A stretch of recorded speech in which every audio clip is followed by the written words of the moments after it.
नमस्कार दोस्तों, आज हम लोग पढ़ने वाले हैं 16 महाजनपद के बारे में, जो आपके एग्ज़ाम के दृष्टिकोण से काफ़ी महत्वपूर्ण है। तो आइए इसको हम लोग समझते हैं और हम लोग 16 महाजनपद के राज्य और राजधानी को एकदम आसान भाषा में समझेंगे, ठीक है?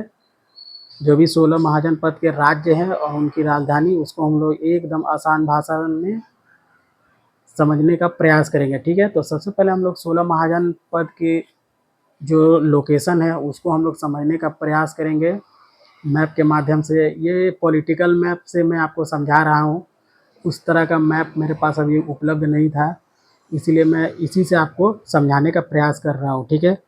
और आपको समझ में आएगा, मैं आशा करता हूँ। तो आइए हम लोग देखते हैं एक एक करके। तो देखिए 16 महाजनपद में, याद रखिएगा 16 महाजनपद एक में सबसे जो 16 महाजनपद में जो सबसे महत्वपूर्ण और सबसे शक्तिशाली जो था वो था मगध साम्राज्य, याद रखिएगा, ठीक है? और उसके पीछे बहुत सारे मगध साम्राज्य के उदय होने के कारण बहुत सारे भौगोलिक कारण भी है। लोहे की प्रचुरता है, हाथियों का उपयोग है, उपजाऊ मिट्टी है इत्यादि, ठीक है? लोहे का अत्यधिक मात्रा में प्रयोग, ठीक है? ये सब कारणों से मगध साम्राज्य सबसे शक्तिशाली साम्राज्य में से एक बनता है, ठीक है? तो आइए हम लोग एक एक करके लोकेशन को देखेंगे। तो देखिए ये जो हमारा 16 महाजनपद है, ये 16 महाजनपद में अभी जो 16 महाजनपद में दो ऐसे महाजनपद है जो हम लोगों के भारत से बाहर स्थित है, ठीक है? तो उसमें से वो कौन हो जाएगा? कम्बोज और गांधार। ये दोनों जो महाजन पद के जो राज्य हैं, ये लोग अभी ये दोनों जो अभी है वर्तमान में भारत से बाहर स्थित है। एक पाकिस्तान में, दूसरा अफगानिस्तान में स्थित है, ठीक है? यहाँ तक क्लियर है। उसके बाद देखिए, तो 16 महाजनपद में से अगर दो महाजनपद अगर देश से बाहर चला जाए तो टोटल कितना बचेगा? 14 महाजनपद। 14 महाजनपदों में देखिए ऐसे महाजनपद थे जो, जैसे 16 महाजनपदों में 8 बच गया, 16 महाजन में 2 चल गया देश से बाहर, ठीक? बचा 14 महाजनपद। 14 में से 8 महाजनपद उत्तर प्रदेश में स्थित है, ठीक है? और 3 ऐसे महाजनपद है जो बिहार में स्थित है, और एक एक ऐसे महाजनपद है जो कोई राजस्थान में, मध्य प्रदेश और दक्षिण भारत में स्थित है। यहाँ तक क्लियर है? तो आइए उसी को हम लोग लोकेट करते हैं एक एक करके। तो देखिए जो दो है जो हमारे देश से बाहर चले गए हैं, पाकिस्तान, अफगानिस्तान, वो हो जाएंगे कम्बोज और गांधार। उसके बाद देखिए, उसके बाद ये मत्स्य जो है ये राजस्थान में स्थित है, और ये जो अवंती है ये मध्य प्रदेश में स्थित है, और ये जो एकमात्र ऐसा महाजनपद है जो दक्षिण भारत में स्थित है उसका नाम है अस्मक, ठीक है? अस्मक गोदावरी नदी के तट पर स्थित है। तो आपसे एग्जाम में अगर पूछे वो कौन सा महाजनपद है जो दक्षिण भारत में स्थित है, तो अस्मक हो जाएगा, ठीक है? यहाँ तक क्लियर?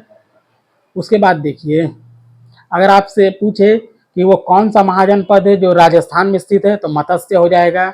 वो कौन सा महाजनपद है जो मध्य प्रदेश में स्थित है, तो अवंती हो जाएगा, ठीक है? और वो कौन सा महाजनपद है जो हमारे देश से बाहर स्थित है, ये तो कम्बोज और गांधार। यहाँ तक क्लियर है? उसके बाद देखिए, उसके बाद है हमारा मगध साम्राज्य। देखिए बिहार में कौन 3 स्थित है, तो हो जाएगा मगध। यही हमारा 16 महाजनपद में सबसे शक्तिशाली महाजनपद है और सबसे शक्तिशाली राज्य है मगध साम्राज्य, ठीक है? देखिए मगध हो जाएगा बिहार, अंग हो जाएगा बिहार, और वज्जी हो जाएगा बिहार में, ठीक है? वज्जी हो जाएगा बिहार में। यहाँ तक क्लियर? कौन कौन है बिहार में? मगध, अंग और वज्जी, ठीक है? यहाँ तक क्लियर? उसके बाद देखिए अब उत्तर प्रदेश में बचे 8 जो 16 महाजनपद है उनको हम लोग देखेंगे एक एक करके। तो देखिए वत्स्य हो जाएगा हमारा, सूर्यसेन, कुरु, उसके बाद चेंदी, उसके बाद पांचाल, कौशल, उसके बाद मल्ल, ठीक है? उसके बाद यहाँ पर नीचे में एक है काशी, जो लोकेट के हिसाब से मैं नीचे लिख दिया हूँ, एक्चुअल में यहाँ पे है काशी उत्तर प्रदेश में, ठीक है। तो काशी हमारा, तो टोटल कितना हो गया, 1 2 3 4 5 6 7 8 हो गया ना, 8। उत्तर प्रदेश में टोटल कितना है, 8, ठीक है। उत्तर प्रदेश में टोटल मैं यहाँ लिख दिया हूँ। यूपी में टोटल कितने महाजनपद हैं, तो 8। बिहार में 3, राजस्थान में 1, मध्य प्रदेश में 1, ठीक है। उसके बाद देखिए देश से बाहर 2, भारत देश के बाहर है 2, और साउथ इंडिया यानी दक्षिण भारत में 1, ठीक है। यहाँ तक क्लियर है मैप में। जो देश से बाहर स्थित महाजन पद का नाम है कंबोज और गांधार, ठीक है। राजस्थान में स्थित है मत्स्य, मध्य प्रदेश में हो गया अवंती, ठीक है। दक्षिण भारत में कौन सा महाजन पद स्थित है, तो अस्मक, गोदावरी नदी के तट पे, ठीक है। उसके बाद देखिए बिहार में कौन है, तो मगध, अंग और वज्जी, यहाँ तक क्लियर है। मगध पूरे 16 महाजनपद में सबसे शक्तिशाली कौन है, तो मगध है, ठीक है।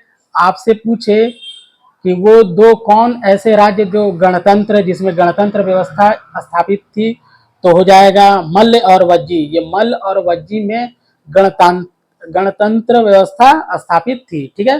तो गणतंत्र स्थापित किसमें था, वो कौन सा महाजनपद राज्य है जिसमें गणतंत्र स्थापित था, तो मल्ल और वज्जी। यहाँ तक क्लियर, ठीक है। किसी प्रकार का कोई डाउट नहीं होना चाहिए, मैंने आपको अच्छे से बता दिया हूँ, ठीक है। पॉलिटिकल मैप के माध्यम से बताया हूँ, ठीक है। आशा करते हैं कि आपको समझ में आया होगा, ठीक है। अब आगे हम लोग बढ़ते हैं। देखिए मगध साम्राज्य जो शक्तिशाली 16 महाजन पद में सबसे शक्तिशाली कौन था, मगध। तो इसका उदय या फिर ये शक्तिशाली होने का कोई कारण तो होगा, तो कारण नंबर हम लोग देखेंगे आज। तो इसका कारण था, पहला कारण है कि इतना शक्तिशाली क्यों था, तो भौगोलिक स्थिति, ठीक है। मैंने आपको बताया कि राजगीर की जो पहाड़ी है वो 5 तरफ से पहाड़ से घिरा हुआ था, ठीक है। यही इसका भौगोलिक स्थिति, ताकि बाहर से कोई बाहरी आक्रमण नहीं कर पाता था, ठीक है। यहाँ तक क्लियर है। उसके बाद है देखिए लोहे की भंडार, लोहे की भंडार के कारण मगध साम्राज्य सबसे शक्तिशाली बना, क्योंकि लोहे के कारण ही हथियार बनाए जाते थे और लोहे के हल बनाए जाते थे, जिसके कारण कृषि के क्षेत्र में अत्यधिक मात्रा में विकास हुआ और इस राज्य को आर्थिक स्थिति से काफी मजबूत बनाया, ठीक है। और लोहे से ही क्या हथियार बनाए जाते ताकि युद्ध के माध्यम से बाहरी राज्य को या फिर कोई भी राज्य को जीत करके मगध साम्राज्य या फिर मगध साम्राज्य में मिलाया जाता था, ठीक है, ठीक है। ताकि उसका राज्य और साम्राज्य का विस्तार हो सके, ठीक है। साम्राज्य विस्तार के लिए लोहे के हथियार बनाए जाते थे और युद्ध में उपयोग में लाया जाता था, ठीक है। यहाँ तक क्लियर है। उसके बाद लकड़ी और हाथियों की उपलब्धता, लकड़ी और हाथी के बदौलत हाथी से क्या किया जाता था, हाथी को युद्ध में व्यवहार किया जाता था। लकड़ी से बहुत ही कीमती लकड़ी हुआ करता था जिससे बहुमूल्य वस्तुएं बनाई जाती थी, ठीक है, सजावट के रूप में। उसके बाद देखिए राजधानी राजधानी एवं रणनीति स्थिति, 16 महाजन पदों में देखिए मगध साम्राज्य की उन्नति का कारण था राजधानी और उसकी रणनीति, ठीक है।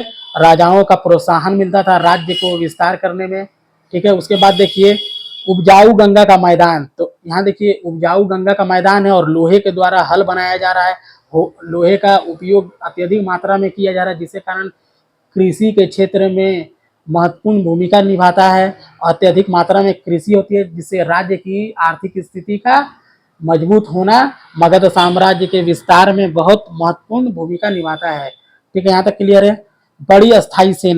बड़ी अस्थायी सेना होने के कारण युद्ध को जीतने में आसानी होती थी और मगध साम्राज्य का विस्तार होता था, ठीक है। यहाँ तक क्लियर है, किसी प्रकार का कोई डाउट नहीं होना चाहिए, ठीक है। उसके बाद देखिए देखिए इसको हम कराएंगे थोड़ा देर में, पहले थोड़ा कुछ समझ लेते हैं पॉइंट वगैरह। देखिए 16 महाजन पद में देखिए 6ठी शताब्दी ईस्वी पूर्व में 16 महाजन पदों का उदय होता है, ठीक है। अब देखिए 16 महाजन पदों का जो जानने का प्रमुख स्रोत है वो क्या है, तो बौद्ध ग्रंथ है अंगुत्तर निकाय और जैन धर्म भगवती सूत्र। इन दोनों ग्रंथों के माध्यम से 16 महाजन पदों की जानकारी हमें प्राप्त होती है, ठीक है। या 16 महाजनपदों का उल्लेख इसी 2 ग्रंथों में मिलता है। ठीक है, अब देखिए गिरिव्रज या राजगिरी 5 पहाड़ियों से घिरा हुआ था।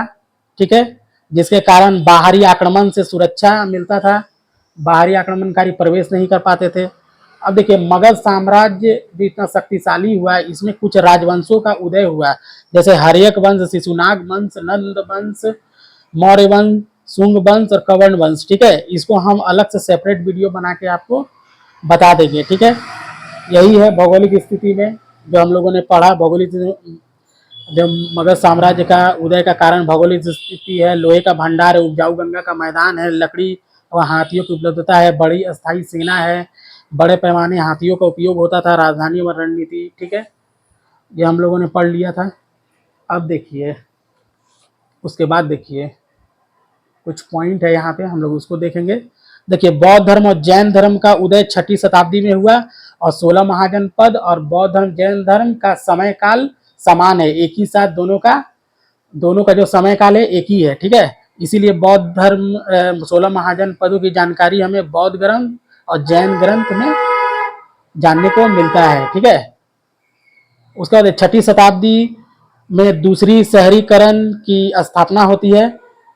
तो देखिए पहली शहरीकरण सिंधु घाटी और दूसरी कौन है, 16 महाजनपद के पद में 16 महाजनपद में जो स्थापित होने वाले राज्यों के जो स्थापना होती है उसी को हम लोग दूसरी नगरीकरण की स्थापना बोलते हैं। ठीक है, तो दूसरी नगरीकरण की स्थापना 6ठी शताब्दी में 16 महाजनपद काल में हुआ था। ठीक है, उसके बाद देखिए 6ठी शताब्दी में लोहे का भरपूर उपयोग हुआ, कृषि कार्य में भी हुआ, हथियार बनाने में भी हुआ, जिसके कारण 16 महाजनपदों का राज्य विस्तार हुआ। ठीक है, या साम्राज्य विस्तार बोलते हैं हम लोग जिसको, साम्राज्य विस्तार हुआ। देखिए बज्जी और मल्ल क्या महाजनपद क्या है, गणतांत्रिक व्यवस्था थी, ये मैं आपको बता चुका हूँ। 2 गणतांत्रिक व्यवस्था का नाम बताइए जो 16 महाजनपद में था। तो एक है बज्जी, दूसरा है मल्ल। ठीक है, यहाँ तक क्लियर। आइए अब हम लोग राज्य और राजधानी को हम लोग आसानी से याद करते हैं। ठीक है, इससे एग्जाम में प्रश्न देखने को मिलेगा, यहाँ से प्रश्न पूछे जाते हैं। ठीक है, तो देखिए कैसे इसको याद करेंगे। ये हमारा राज्य है, ये हमारा राज्य। ठीक है, और ये इसकी राजधानी। ठीक है, लिखने की जरूरत नहीं है, मैं आपको बता दे रहा हूँ। तो देखिए अंग का है चंपा, तो इसको कैसे याद करेंगे। तो देखिए हम लोग जैसे बोलते हैं ना, अंग अंग चमका। ठीक है, साबुन लगा के नहाते हैं तो कैसे अंग अंग हमारा चमकने लगता है, उसी प्रकार से अंग अंग चमका चमका बोलते हैं, तो अंग का हो जाएगा चंपा। ठीक है, अंग का अंग अंग चमका, इसीलिए अंग का चंपा। यहाँ तक क्लियर है। मगध का क्या हो जाएगा, मगध का हो जाएगा गिरिव्रज या राजगृह। ठीक है, बाद में मगध साम्राज्य की राजधानी पटना होती है। ठीक है, पटना, बाद में इसकी राजधानी पटना या पाटलिपुत्र इसको बोलते हैं, पाटलिपुत्र हो जाती है। ठीक है, ठीक है, तो देखिए पहला आंसर होगा अंग का चंपा, तो अंग अंग चमका, तो अंग का चंपा हो जाएगा, याद हो गया इसे। उसके बाद मगध का हो जाएगा मगर गिरी राजा के घर में, मगर गिरी, गिरी से गिरिविज, राजा से राजगृह। ठीक है, बाद में मगध की राजधानी पाटलिपुत्र हो जाती है। ठीक है, पटना नहीं, पटना अभी वर्तमान में नाम है, पाटलिपुत्र हो जाती है। ठीक है, यहाँ तक क्लियर है। तो मगध साम्राज्य की राजधानी क्या हो जाएगी, जैसे मगध का क्या हो जाएगा, मगर गिरी, गिरी से गिरिविज, राजा के घर में, तो राजगृह। ठीक है, तो मगध का गिरिविज राजगृह। ठीक है, और बाद में इसकी राजधानी पाटलिपुत्र हो जाती है। ठीक है, यहाँ तक क्लियर है। उसके बाद देखिए मल्ल, मल्ल का कुशीनगर होता है, तो मल्ल एक कुश्ती है। ठीक है, मल्ल युद्ध का नाम आप लोगों ने सुना होगा। मल्ल क्या है, एक प्रकार का कुश्ती है, तो मल्ल का क्या हो जाएगा, कुश्ती से हो जाएगा कुशीनगर, तो मल्ल की राजधानी कुशीनगर। अब देखिए काशी, काशी का वाराणसी, हम लोग बोलते हैं ना काश वो बनारसी साड़ी पहन के आती, काश वो बनारसी साड़ी पहन के आती, तो काशी का हो जाएगा वाराणसी, काशी का वाराणसी, काश वो बनारसी साड़ी पहन के आती, काशी का वाराणसी। यहाँ तक क्लियर है। कौशल, तो कौशल नाम का एक व्यक्ति आपके बस्ती में रहता है, तो आपको याद हो जाना चाहिए, कौशल का श्रावस्ती। ठीक है, अब देखिए पांचाल की राजधानी होती है, पांचाल की दो राजधानी, एक उत्तरी जिसको अहिर छिद्र बोलते हैं और दक्षिणी पांचाल को काम्पिल्य बोलते हैं। तो देखिए पांचाल, पांचाल से याद रखिएगा एक पंच मारने पर कांपते हुए छत से गिरेगा, कांपते से काम्पिल्य, छत छत से अहिछत्र, ठीक है। तो पांचाल की राजधानी काम्पिल्य और अहिछत्र।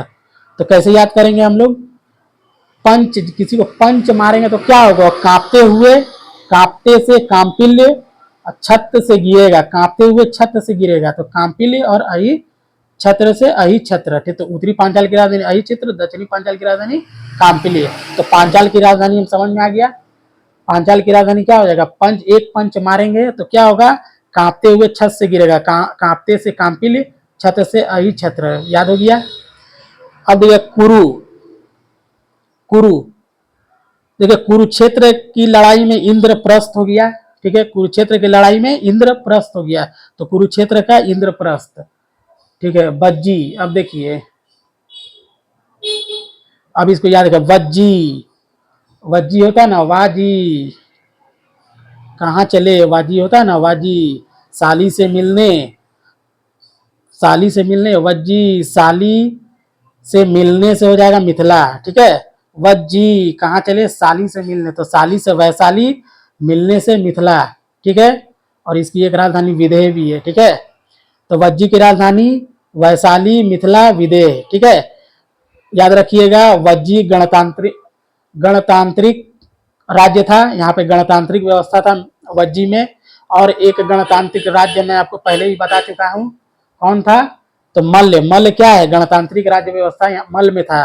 तो दो ऐसे 16 महाजनपद में राज्य हैं जिसमें गणतांत्रिक व्यवस्था था, पहला में है मल्ल और दूसरा में है वज्जी, ठीक है, यहाँ पे क्लियर।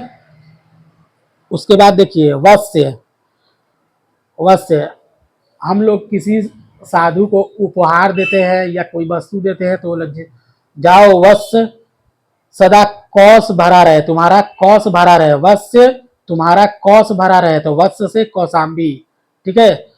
वत्स्य कौश भरा रहे तुम्हारा, बोलता है ना कि जाओ वत्स्य तुम्हारा कोष भरा रहे, तो वत्स्य से कौशाम्बी, वत्स्य का राजधानी कौशाम्बी। मत्स्य, मत्स्य क्या है, मत्स्य देखिएगा मछली, मत्स्य क्या होता है, मत्स्य विराट होता है, कोई कोई मछली क्या होता है, मत्स्य का मतलब होता है मछली, तो मत्स्य कोई कोई मत्स्य क्या होता है विराट, तो मत्स्य से विराट नगर, ठीक है। उसके बाद देखिए सूर्यसेन, सूर्यसेन, तो एक बात याद रखिएगा कि सूर्यदास बोल के एक हिंदी के कवि हैं या रचनाकार है, ठीक है। वो क्या करते हैं कि हमेशा कृष्ण भगवान के बारे में वो लिखते हैं। तो कृष्ण भगवान का जन्म कहाँ हुआ था, मथुरा में, ठीक है। तो सूर्यसेन का मथुरा, सूर्यसेन किसके बारे में, कृष्ण भगवान के बारे में, कृष्ण भगवान का जो संबंध था वो मथुरा से है, तो सूर्यसेन का मथुरा, ठीक है। उसके बाद आता है चेदी, तो चेदी से याद रखिएगा एक फिल्म आई थी छेदी सिंह वाला, तो याद रखिएगा छेदी सिंह क्या है, तो छेदी सिंह बहुत ताकतवर था, ठीक है। तो छेदी सिंह, हम लोगों ने शायद दबंग फिल्म था, दबंग, हाँ दबंग फिल्म था या कोई फिल्म होगा उसमें छेदी सिंह रहता है। तो छेदी सिंह क्या है, बहुत बॉडी बिल्डर था, शक्तिमान था, शक्तिशाली था, तो चेदी का हो जाएगा शक्तिमती, ठीक है। उसके बाद देखिए अवंती, अवंती की दो राजधानी थी, उत्तरी अवंती और दक्षिणी अवंती। उत्तरी अवंती की राजधानी उज्जैनी, ठीक है, दक्षिणी माहेशमती, ठीक है, माहेशमती, दूसरी राजधानी माहेशमती, ठीक है। तो अवंती, तो अवंती की राजधानी अवंती, अंतिम माने अंतिम में प्रत्येक आदमी जैन धर्म को अपना लेता है, तो अवंती अंतिम में जैन धर्म को अपना लेता था, अवंती से याद रखिएगा उज्जैन, ठीक है। उत्तरी राजधानी उज्जैन, दक्षिणी राजधानी माहेशमती, और अवंती की दूसरी राजधानी माहेशमती, इसको याद रख लेगा माहेशमती, ठीक है। अवंती, उनका संबंध अवंती से था, ठीक है। उसके बाद देखिए गंधार, अब देखिए गंधार, धार, हम लोग कोई भी चीज धार किस में करते हैं, शिला में, ठीक है। कोई भी हथियार को कैसे धार करते हैं, शिला में धार करते हैं ना, तो धार, धार करते शिला यानी पत्थर में धार करते हैं। तो धार, गांधार का तक्षशिला, ठीक है। कम्बोज, कम्बोज, तो देखिए राजा के पास कम्बोज नहीं होता है, राजा यानी कि राजपुर, राजा के पास में कम्बोज नहीं होता है, फिर भी वो अपने बोझ को हटाता नहीं है, ठीक है, फिर भी वो अपने बोझ को हटाता नहीं है। तो कम बोझ का हो जाएगा राजपुर, और उसके बाद दूसरा है हाटक, ठीक है। तो कम बोझ कैसे याद रखेंगे, राजा के ऊपर कम बोझ नहीं होता, फिर भी वो अपने बोझ को क्या हटाता है, नहीं हटाता है, तो हटाने से हाटक, और राजा से राजपुर, बोझ से कम बोझ। यहाँ तक याद है, ठीक है, ठीक है। आशा करते हैं कि आपको समझ में आया होगा दोस्तों, ठीक है। राजधानी, राज्य राजधानी समझ में आया होगा।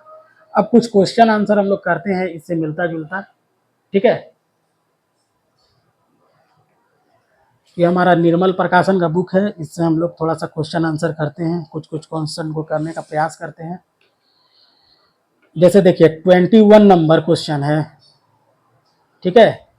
तो इसमें है कि प्राचीन भारत में जनपदों की संख्या कितनी थी, तो प्राचीन काल में जनपद की संख्या 10 थी, ठीक है।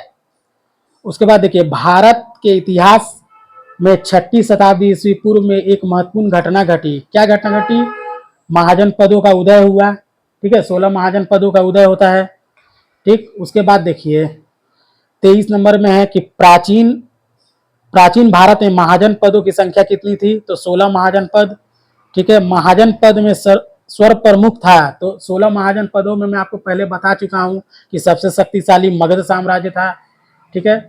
उसके बाद देखिए दक्षिण भारत, देखिए दक्षिण भारत का महाजन पद है, तो दक्षिण भारत में कौन सा महाजन पद था, अस्मक था, ठीक है, अस्मक हो जाएगा, ठीक है। मगध का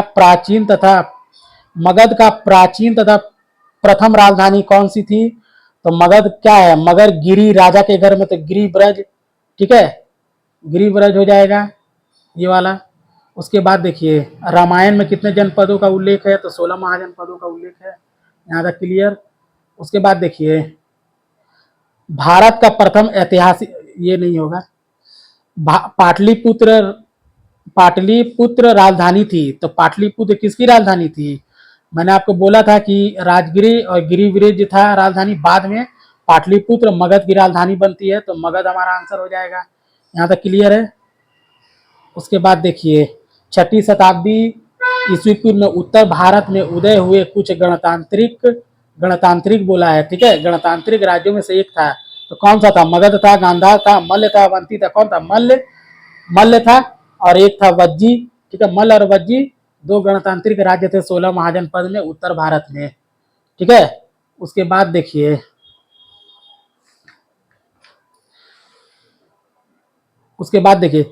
तक्षशिला किस महाजनपद की राजधानी, तक्षशिला किस महाजनपद की राजधानी है, तो शिला, शिला को क्या करते हैं हम लोग, धार करते हैं, तो धार से हो जाएगा हमारा गांधार, ठीक है, यहाँ तक क्लियर है, कोई दिक्कत नहीं होना चाहिए, तो गांधार हो जाएगा हमारा, तक्षशिला की राजधानी गांधार, यहाँ तक क्लियर है, और कुछ है नहीं है, ठीक है दोस्तों।